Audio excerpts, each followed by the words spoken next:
Когда я был маленьким мальчиком, космос представлялся мне чарующей таинственной силой, великолепной, грандиозной.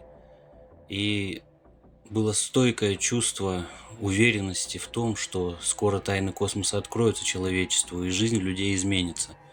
Так я думал в детстве. Сейчас я понимаю, что космос — это страшная черная сила, которая имеет все возможности и все механизмы воздействия на живых людей, на человечество планеты Земля.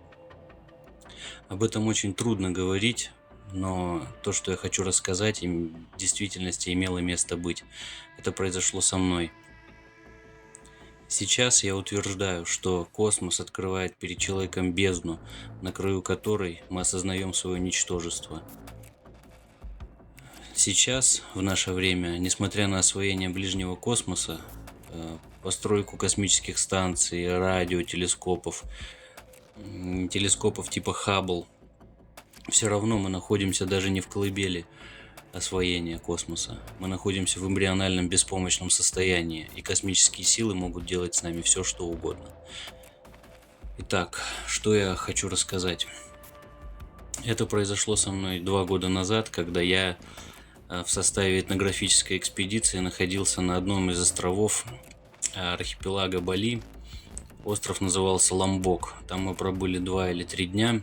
В принципе, это не важно. Я уверяю, то, что произошло со мной, происходит с людьми по всему земному шару, вне зависимости от географии, происхождения. Все это не важно. Итак, я начну по порядку. Вечером я находился в своей палатке, потому что мы пошли в экспедицию вглубь острова.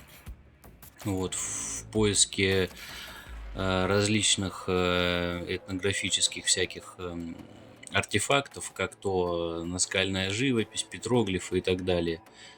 Мы как бы не были уверены, что мы это найдем, но мы должны были это проверить, тем более там нам дали небольшое, указание на это. Но суть не в этом.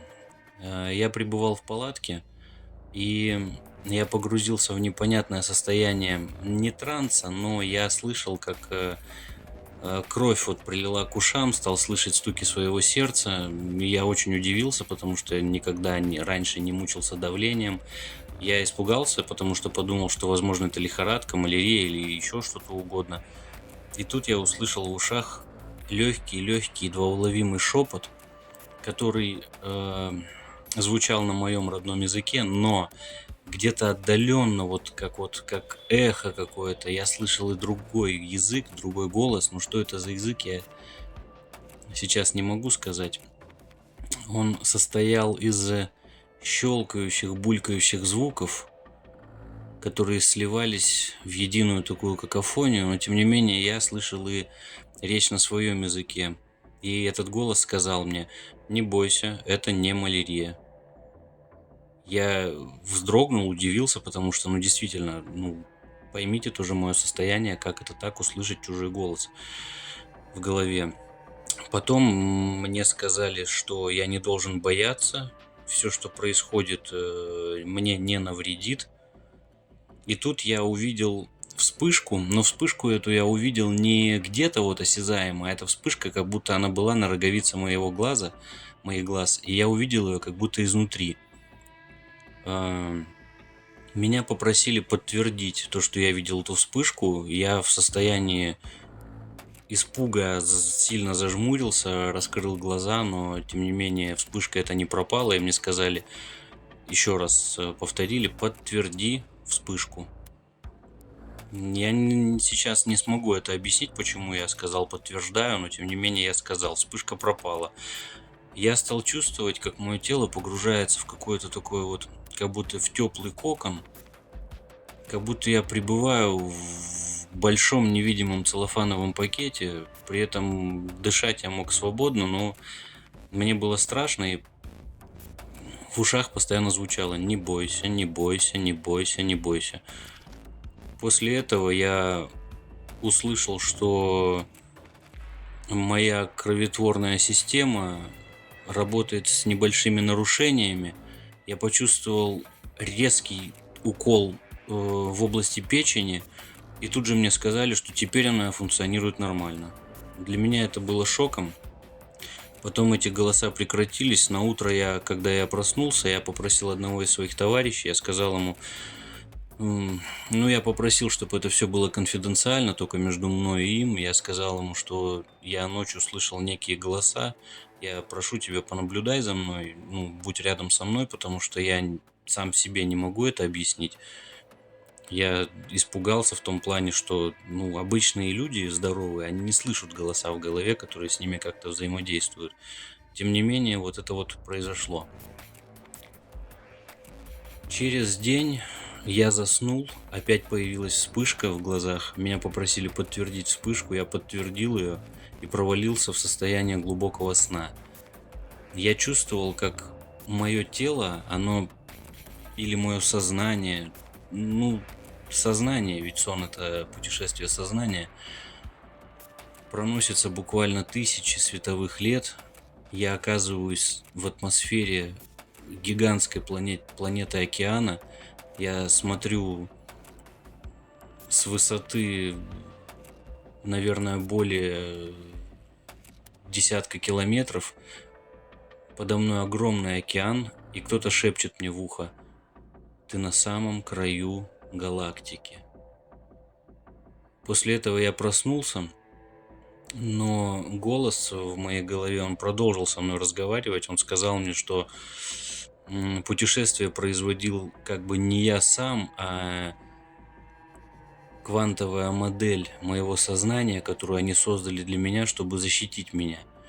Я, честно говоря, начал уже сам убеждаться, что, по всей видимости, я схожу с ума, что экспедицию нужно сворачивать, и пока я еще пребываю в более-менее нормальном состоянии духа и психическом состоянии, надо просто возвращаться домой и ложиться на обследование. Голос в ушах опять сказал мне, что не переживай, все нормально, мы за тобой наблюдаем, это контакт, это что они являются внеземными сущностями, и что это происходит по всей планете Земля в рандомном порядке с разными людьми. И после этого они задали мне вопрос, даю ли я согласие на дальнейшие путешествия моей квантовой модели моего сознания. Я ответил «да». И сейчас я хочу всем сказать, если вы когда-то услышите голос в своей голове, и этот голос будет задавать вам вопросы и просить вашего согласия, ни в коем случае не разрешайте каким-либо образом воздействовать на вас, потому что для меня это обернулось катастрофой всей моей жизни. Когда я дал согласие, все началось немножко по-другому. Я впадал в состояние сна вне зависимости от моего желания. В этих снах мое сознание перемещалось по различным пространствам с невероятной скоростью, и это доставляло мне болезненность. У меня после этого очень сильно болела голова, шла носом кровь. Но когда я обращался к этим сущностям, да, я разговаривал с ними, когда я обращался к ним и говорил, что они приносят мне вред, что мне тяжело, они говорили мне: ну ты же сам дал на это согласие. Когда я говорил, что я больше не хочу, нет, они повторяли и твердили многократно, что ты дал согласие, ты сам нам разрешил. После этого я многократно просыпался в местах, которые не были мне знакомы уже в реальной жизни. Я засыпал у себя в квартире, просыпался на улице. Я самостоятельно обращался к психиатрам, проходил освидетельствование, лежал на различных обследованиях. Все как один говорили, что нет ни подтверждения, ни расщепления личности, ни биполярного расстройства, ни шизофрении. Один врач на свой страх и риск прописал мне очень серьезные нейролептики, медикаменты. Я принимал их, но тем не менее состояние мое лучше не становилось. И вот эти существа, которые проникли в мой мозг и управляли мной, они дошли до такой степени разнузданности, что они уже откровенно стали заявлять мне, что мы сломаем твою психику, мы сломаем твое «я», нам нужна твоя ментальная энергия, твоя квантовая модель – это наша игрушка. И тогда я понял, что эти силы, они используют психику людей для подпитки каких-либо своих источников энергии или каких-то своих механизмов. Сначала они показывают тебе что-то интересное, дают тебе познать что-то. Потому что с ними я путешествовал на поверхность Луны, я видел там захоронение гигантского космического корабля, я путешествовал с ними на орбиту Венеры, я бороздил Солнечную систему и за ее пределы. На поверхности Плутона я обнаружил некие строения, очень грандиозные, огромные, и они же, эти существа, объяснили мне, что Плутон был вырван гравитацией Солнечной системы при прохождении рядом с другой системой планет и звезд, и что Плутон был втянут в нашу Солнечную систему, а до этого на нем была жизнь. Также они рассказали мне про планету Фаэтон, на которой тоже была жизнь, которая впоследствии переселилась на Марс, а после на Землю. Как бы для меня это сейчас очевидные вопросы, но я продолжаю мучиться, я продолжаю страдать, они не отпускают меня. И каждый день я слышу от них угрозы о том, что если я не буду им повиноваться, они сломают мою психику, я просто стану недееспособным овощем и так далее. И я никак не могу выйти из этого порочного круга тех обстоятельств, на которые я дал свое согласие. Я не видел этих существ, но, как мне объяснили, они не способны телами передвигаться меж звезд, они способны передвигаться только своим сознанием. Их сознание, оно в миллионы раз сильнее человеческого. Они способны сознанием менять временной континуум и реальность вокруг себя. А те существа, которые, допустим, мы привыкли видеть в кино, как серые или серо-зеленые человечки, они тоже существуют, это их биороботы, которые способны выдерживать многократные перегрузки космических полетов. Поэтому они выполняют, допустим, похищают людей. Похищение людей — это тоже все реальность. Они похищают людей, вытворяют над ними опыты всевозможного характера, нечеловеческой жестокости. Но при этом они не испытывают к людям ни жалости, ничего, потому что это биороботы. Они не могут помочь, не могут спасти, не могут рассказать, они могут выполнять только ту программу, которая в них заложена. И я так думаю, что основная идея и цель вот этих существ, которые энергетически могут сознанием путешествовать меж звезд, создавать таких биороботов среди людей. Я не знаю, чем для меня это закончится, понимаете, я нахожу в себе силы бороться, но тем не менее я не могу им противостоять. Я предупреждаю вас в этом послании, чтобы вы не стали их жертвой. Никогда не давайте согласия на то, что вам не нравится, то, что вам не подходит, или то, чего вы боитесь. Как только они получат ваше согласие, они не отстанут от вас. Они будут говорить, что ты сам нам это разрешил. Вероятно, их психика, их менталитет, они не действуют, как у нас, когда человек может дать согласие, но после отступить от своих слов.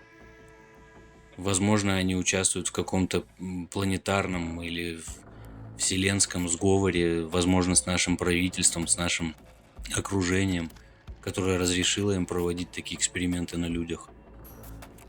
Ведь сейчас мир борется за победу над сингулярностью, когда возникает потребность и желание оцифровывать сознание человека, открывая тем перспективы вечной жизни. Этим занимается Илон Маск, этим занимается Альтман, этим занимаются те, кто программирует и обучает нейросети. Мы стоим на пороге чего-то ужасного, чего-то нечеловеческого, чего-то страшного. И вот то, что сейчас происходит со мной, возможно, в Средневековье это называли одержимостью. Лечили людей различными молитвами и так далее. Может быть, это удавалось, может быть, психика священнослужителей могла противостоять психике вот этих инопланетных существ. Но тем не менее, пока что я не могу найти себе помощи.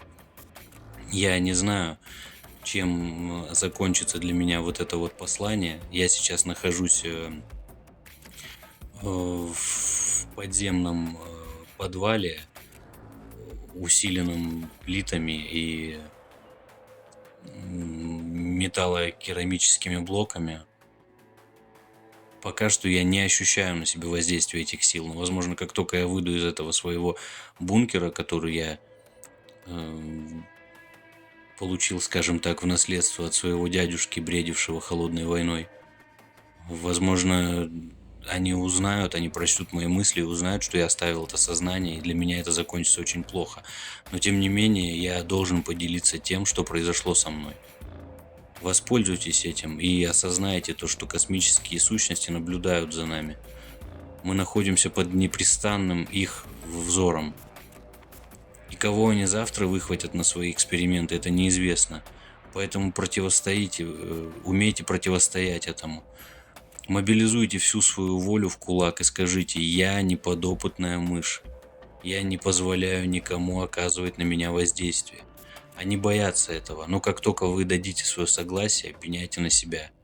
Вы пропадете, и сейчас мне очень тяжело говорить. Я нахожусь под воздействием нейролептиков, они успокоили мою психику. Но если бы я не принял препараты до того, как записываю эту запись, я не мог бы сдержать слез и крика. Мне было бы очень тяжело. Я заканчиваю свое послание. В дальнейшем, если я не выйду на связь, то знайте, скорее всего, мои земные дни прекратились.